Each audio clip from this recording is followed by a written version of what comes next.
নমস্কার, ইতু রান্নাঘরে আপনাদের সকলকে স্বাগত। আমি আজকে একটা পনিরের রেসিপি নিয়ে এসেছি। এই পনিরের রেসিপিটা আপনারা বাড়িতে বানাবেন। এটা ভাত, রুটি সব কিছুর সঙ্গে খুব সুন্দর লাগে। এটা খুব নিরামিষের দিনে অবশ্যই বানাবেন।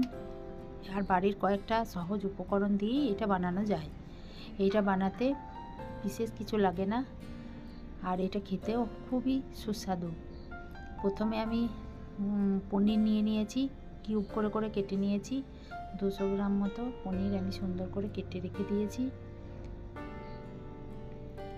আর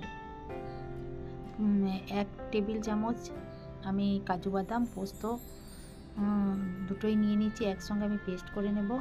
ঘি 2 টেবিল স্পুন নিয়ে নিয়েছি। আর এলাচ, লবঙ্গ, দারচিনি খুব অল্প পরিমাণ মতো নিয়ে নিয়েছি। আদা একটু বেশি লাগে, ওইটা 1 টেবিল স্পুন, ওইটা আমি পেস্ট করে নেব। আর দুধ 200 ml, যতটা পরিমাণ পনির ততটা পরিমাণ দুধ। আর লাগছে ধনে গুঁড়ো 1 চামচ, আর জিরে গুঁড়ো 1 চামচ, আর 4টে চেরা কাঁচা লঙ্কা। আর পরিমাণ মতো নুন আর চিনি অবশ্যই লাগছে, ওইটা পরিমাণ বুঝে দিতে হবে। এরপর আমি এটা কিভাবে বানাচ্ছি দেখে নিন। প্রথমে আদাটাকে পেস্ট করে রেখে দেব। আদাটা আমার খুব সুন্দর পেস্ট হয়ে গেছে। আমি এটা একটা বাটিতে ঢেলে রেখে দিলাম। এরপর ওই বাটিটাতেই আমি পোস্তটা কাজুটাও পেস্ট করে নেব। ওইটা খুব বাটা হয়ে গেছে, এটা আমি রেখে দিলাম। এরপর আমি গ্যাসের উপরে কড়াই দিয়ে আমি সাদা তেল দিলাম। সাদা তেলের সঙ্গে আমি অল্প একটু ঘিও দিয়ে দেব, যাতে করে ওই পনিরের মধ্যে সুন্দর একটা ঘিয়ের গন্ধ আসে এবং খেতেও খুব সুস্বাদু হয়। এরপর আমি ওই তেলের মধ্যে পনিরগুলো দিয়ে হালকা ভেজে নেব। খুব বেশি ভাজবো না, খুব বেশি ভাজলে এটা স্বাদটা আলাদা রকম হয়ে যায়। আমি হালকা করে ভেজে নিয়েছি, দেখতেই পাচ্ছেন হালকা করে ভেজে নিয়েছি। এরপর আমি ভাজা পনিরগুলো কড়াই থেকে তুলে নেব। ভাজা পনিরগুলো দেখতে পাচ্ছেন খুব বেশি ভাজা হয়নি।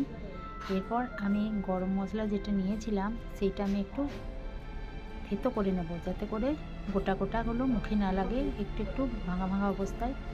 আমি সেইটা আবার ওই যে তেলটা ছিল কড়াইয়ের মধ্যে তার উপরেই দিয়ে দিলাম। খুব বেশি তেল বা ঘিয়ের প্রয়োজন হয় না। এই অবস্থায় আমি আদা বাটাটা দিয়ে একটু নাড়াচাড়া করে নিলাম, আদার কাঁচা গন্ধটা চলে যাওয়ার মতো। এরপর আমি এর মধ্যে জিরে গুঁড়ো আর ধনে গুঁড়ো যেটা রেখেছিলাম সেটা আমি দিয়ে দিলাম। জিরে ধনেটা দিয়ে কিছুক্ষণ নাড়তে হবে, একটুখানি জল দিয়ে দিলাম। এরপর আমি একটু নাড়াচাড়া করে এটাকে সুন্দর একটা সুগন্ধ আসা পর্যন্ত করতে থাকলাম। এই অবস্থাতেই নুন চিনিটা আমি দিয়ে দিলাম। নুন চিনিটা দিয়ে একটু নাড়াচাড়া করেই আমি যে কাজু বাদাম আর পোস্তর যে পেস্টটা আমি করে রেখেছিলাম সেইটা আমি ওর মধ্যে দিয়ে নাড়াচাড়া করতে থাকলাম। এটা একটু ফোটাতে হবে যাতে করে গন্ধটা চলে যায় আর একটা সুন্দর ফ্লেভার আছে। এই অবস্থাতে ফুটে উঠলে আমি দুধটা মিশিয়ে দিলাম ওর মধ্যে। এবার দুধটা অবশ্যই ভালো করে আগের থেকে ফুটিয়ে রেখে দিলে খুবই ভালো।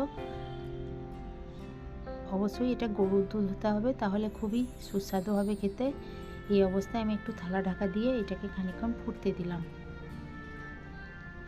কি সুন্দর ফুটে গেছে, উপর থেকে একটু সরের মতন হয়েছে। এটা আমি একটু ভালো করে ওর সঙ্গে নাড়াচাড়া করে মিশিয়ে দিলাম। এই অবস্থাতেই আমি পনিরগুলো, ভেজে রাখা যে পনিরগুলো দিয়েছিলাম এগুলো আমি দিয়ে দিলাম। পনিরগুলো দেওয়ার পর একটু ওর মধ্যে পনিরের মধ্যে যেন দুধের নির্যাসটা ঢুকে যায়, তার জন্য আমি একটু ঢাকা চাপা দিয়ে হালকা আঁচে খানিকক্ষণ ফুটতে দিলাম। এরপর খুব সুন্দর ফুটতে শুরু করেছে, সুন্দর একটা গন্ধ চারিদিকে ছড়িয়ে পড়েছে। এরপর সুন্দর ঘন হয়ে গেছে। এই অবস্থায় আমি একটু ঘি ছড়িয়ে দিলাম।